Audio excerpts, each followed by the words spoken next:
Hello po, kumusta po kayo? Andito na naman po ako upang magbigay ng dagdag kaalaman po sa inyo tungkol po sa usaping medical health. Ang tatalakayin po natin ngayon sa video ito ay napapanahon, no? Dahil summer na po. Ako po, hindi naman po ako maputi, hindi rin naman ako flawless, at hindi rin naman ako pinanganak na marangya para magkaroon ng agarang access sa mga kung ano-anong skincare product, lalo na yung mga sun protection po natin.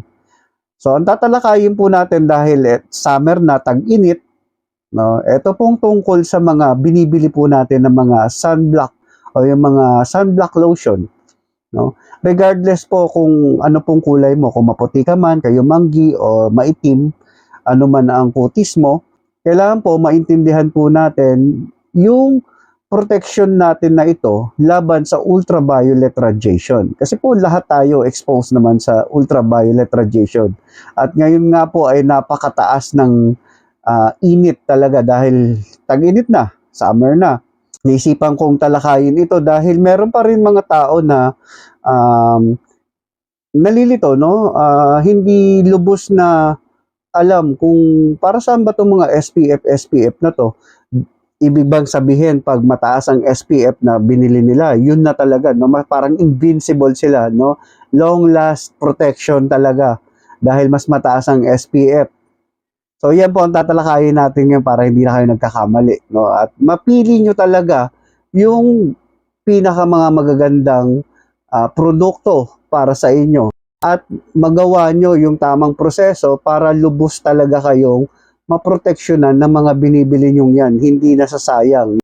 Kaya po, panoorin nyo po. Master Galen, Pinoy Medical Science Channel. Sa YouTube, Facebook, TikTok din kaalamang tunay bilang meme. Master Galen, may utak, may puso, may layunin. So marami po sa atin ngayon dapat maunawaan na itong tungkol sa mga sunblock na binibenta sa market. Hindi yung bili lang tayo ng bili ng kung ano-ano, no? Depende sa budget natin. Kung marami ka naman budget, pipiliin mo naman yung pinakamahal. So dapat piliin natin yung naaayon sa atin, yung akma sa atin. So lahat po tayo ay exposed sa ultraviolet radiation. At ang ultraviolet radiation po, may tinatawag tayo na UVA saka UVB, no? Ultraviolet radiation A saka yung UVB, yung ultraviolet radiation na B. Ang pagkakaiba po nila mas malalim ang penetration ng UVA kesa sa UVB. Kasi po mas mahaba ang wavelength ng UVA, mga nasa 320 to 400 nanometer po ang wavelength niya. Samantalang yung UVB naman po nasa 290 to 320 lang ang wavelength niya. So yun lang po.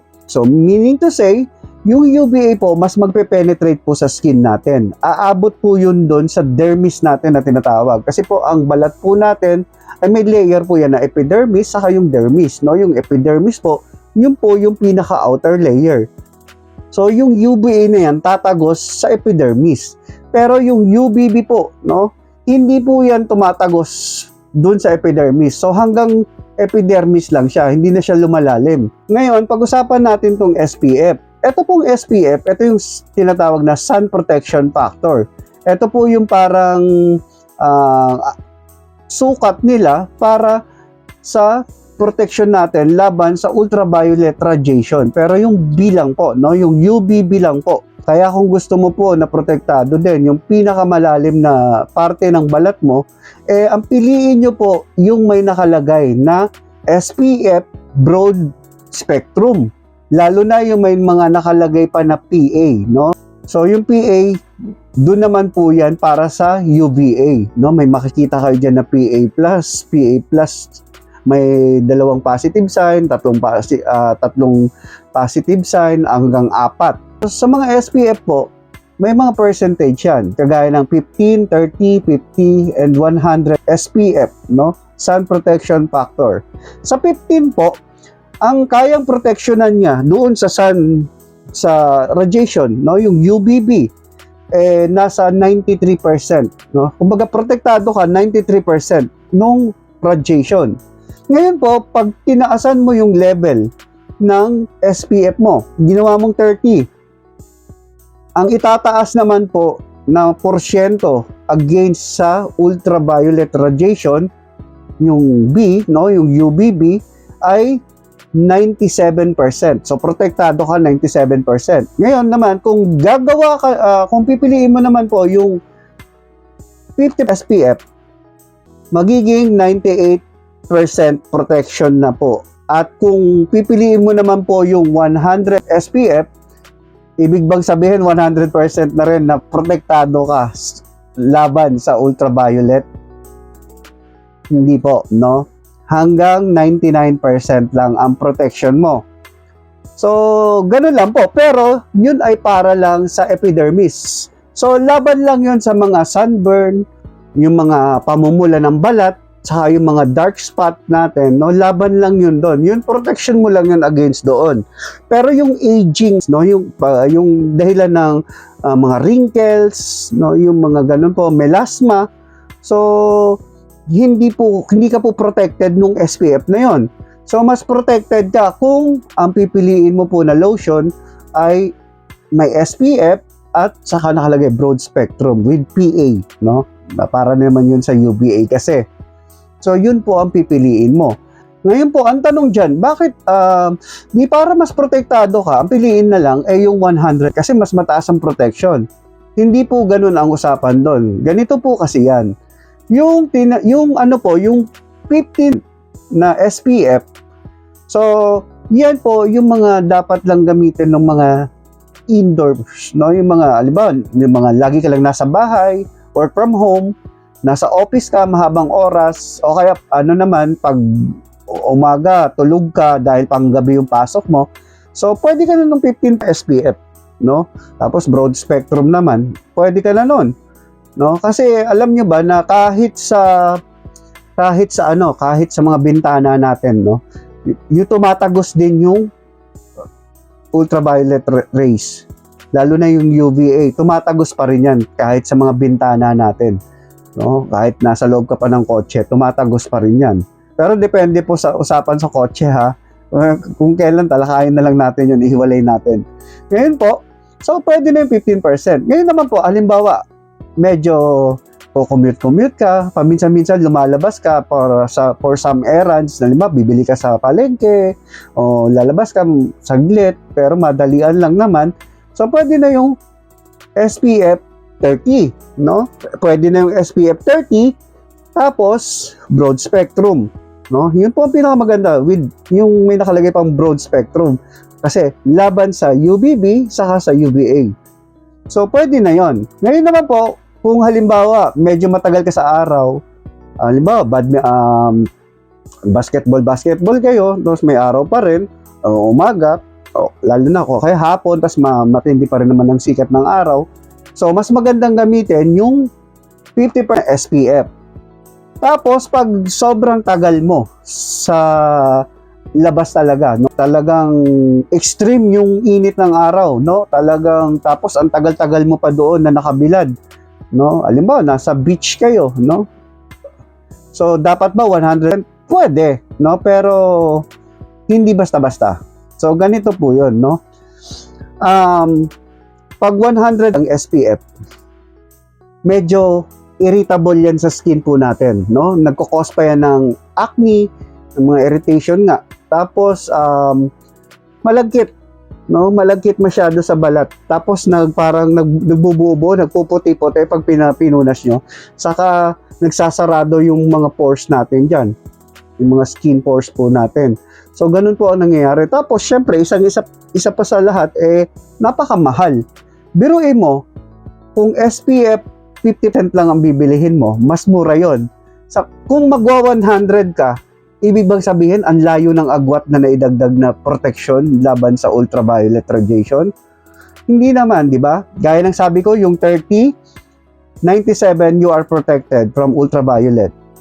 Yung 50, 98%. Ngayon, pag nag-100 ka, isang porsyento lang naman ang may dadagdag na protection. Bakit ka pa bibili ng ng mas mamahalin? Tapos may chance pa na ma-irritate yung skin mo. Doon ka na lang sa 50, no? Yung 50 pinaka-okay na yon, no? Yung mabilad ka sa araw. Ang 110 po kasi, ginagamit yan usually nung mga hindi normal ang skin. Tapos yung mga may mga photosensitivity sa yung skin nila. Like yung mga autoimmune disease na mga may photosensitivity. Like yung mga lupus erythematosus. No? So yun, yung may mga melasma. At yung mga other skin problem na pwedeng makapagpalala nung kondisyon mo dahil sa sobrang bilad sa araw. No? Yung sobrang exposure mo, mataas ang exposure ng ultraviolet radiation ng skin mo. Pero kung normal naman ikaw, normal naman yung skin mo, wala ka namang mga binanggit ko. So, safe na yung 50% ngayon, di ba? Ganun po ang pagpili. Hindi yung 4K 100%, kala nyo invincible na kayo na wala talagang pang matagalan na tong sun protection ko. Yun pa po ang isang mali, no? Akala nila, pag naka 100% SPF sila, akala nila pang matagalan yon. Hindi po. Dapat, mga every 2 hours, magre-reapply ka. No? Kasi po, nawawala na rin, kumbaga parang nawawalan na rin ng bisa yon. Lalo na, halimbawa, na nasa beach kayo, naligo ka. No? May mga sunblock na may water resistant, may mga sunblock na hindi. Pag naligo ka, umahon ka, wala na, hugas na yung in-apply mo na yon na sunblock. Kaya dapat mag-reapply ka uli, no? Pero yung mga water resistant naman, tumatagal yun ng mga 20 to 40 minutes. No? 20 to 40 minutes itinatagal nun. Kumbaga, kahit naligo ka, so halos 1 oras, kahit bago ka mag-apply, okay lang. Pero pag yung mga hindi water resistant, so pag naligo ka, pag ahon mo nun, wala na, tanggal na yon. So bawas na yung yung protection mo doon sa ultraviolet. Ganun po yun, no? Kaya hindi po yan na porke mataas, pang long last na. So dapat nagre-reapply ka pa rin. Kung patuloy ka pa rin na expose sa sunlight. So, kahit ganun sa 50 po, ganun rin po. Kung talagang gusto mo manatili yung protection mo, na nasa tamang porsyento, like sa SPF 50, nasa 98%, gusto mo manatili yon, reapply ka uli after 2 hours. Kasi syempre, andyan yung pwede kang pagpawisan. Sa pagpawisan ka, mahuhugas na naman uli yun. Mawawala na naman yung protection mo. So, ganun po ang pamamaraan sa pag-a-apply natin ng sunblock. So, hindi po yan pataasan ng SPF. Hindi po yan ganun, no? Ngayong summer po, alam nyo na po yung gagawin nyo, no? So, may mga produkto kasi na SPF lang. Walang broad spectrum. Wala silang protection laban sa ultraviolet A, no? Yung UVA. Puro lang pang UVB sila. So, piliin nyo po yung para na sa UVA at para pa sa UVB. Para protektado talaga lahat ng skin ninyo. Tapos, hindi kayo basta-basta rin magka-wrinkles. Tingnan nyo po, yung mga magsasaka po natin, di ba? Yung mga nasa farm, hindi naman po sila, karamihan po sa kanila, hindi naman talaga nag-a-apply ng sunblock lotion. Magtatanim. So, sa palagay nyo ba, may chances pa or may access pa sila para magkaroon ng mga sunblock lotion na yan at i-apply nila bago sila magtanim? Well, maaaring merong mangilan-ngilan, pero mostly hindi. Kaya tingnan ninyo, matagal yung exposure nila sa sunlight, yung UVA, UVB, pasok sa kanila, mas madali rin silang magka-wrinkles. Makikita nyo po yung mga magsasaka natin, mas kulubot po yung balat nila. So nakakita na ba kayo magsasaka na putis porcelana pa rin, no? So mas madali yung aging process ng skin natin.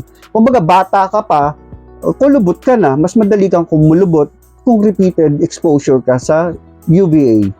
So ganun po yun. At ngayon naman po, yung mga kung hindi naman mainit, sobra. Tapos alimbawa sinabi mo lumalabas-labas ka, tapos naka-15 ka, okay lang yan. Minsan nagpapayong ka naman. Di ba? Nagsusombrero ka naman. At saka kung madalian lang, di ba, lalabas ka lang, bibili ka lang sa tindahan, babalik ka kaagad. Okay na yun. So, wag laging naka-aim sa mga matataas ang SPF. Hindi ganun ang labanan, no? So, yung SPF na 100, inuulit ko po, no? Yun po ay yung talagang extreme exposure sa bilad ng araw. Tapos po yung may mga kondisyon sa balat na kailangan ng protection laban sa araw. So doon po ginagamit or doon po mas magandang gamitin ang SPF 100. Yung mga normal na people, it is very okay na, no? Yung kahit pa sabihin mo nagba-basketball ka sa labas, lumalabas-labas ka, medyo na-expose ka na medyo matagal-tagal, okay na yung SPF na. Tatalunin mo kasi yung ganito, no? Halimbawa, ikaw po, naka 50 SPF ka. Yung kaibigan mo naka SPF na 100. Parehas kayong expose sa araw ng mga ilang oras, mga pagpalagay na natin, mga 4 na oras. Pero ikaw nagre-reapply ka, siya wala, hindi na siya nagre-apply. So mas protected ka kaysa dun sa naka SPF 100. Ganun po 'yon, no? So hanggang dito na lang po ang video na ito. Sana po kahit papaano may natutunan na naman kayo na maaari nyong may i-apply kada tag-init, kada summer po dito sa atin. So hanggang dito na lang po ang video ito. Lagi nyo pong tatandaan, laging kumonsulta ng personal sa inyong mga doktor, lalo na sa usaping ito, sa dermatologist po kayo, direktang kumonsulta, personal, kung mas maganda, para mas masuri kayo na maayos, at nang sa gayon, mas tama din po at mas accurate ang may sasuggest sa inyo kung ano ba ang dapat para sa inyo. At siyempre, mas masusuri kayo ng maayos, personal, mas magiging maganda din ang gamutan kung may mga skin problem kayo. Hanggang sa muli po, ako po ulit si Master Galen. Kita-kita po ulit tayo sa next video. Paalam pansamantala. Master Galen, Pinoy Medical Science Channel. Diagnosis hanggang lunas, pinapaliwanag ng malinaw. Master Galen, hindi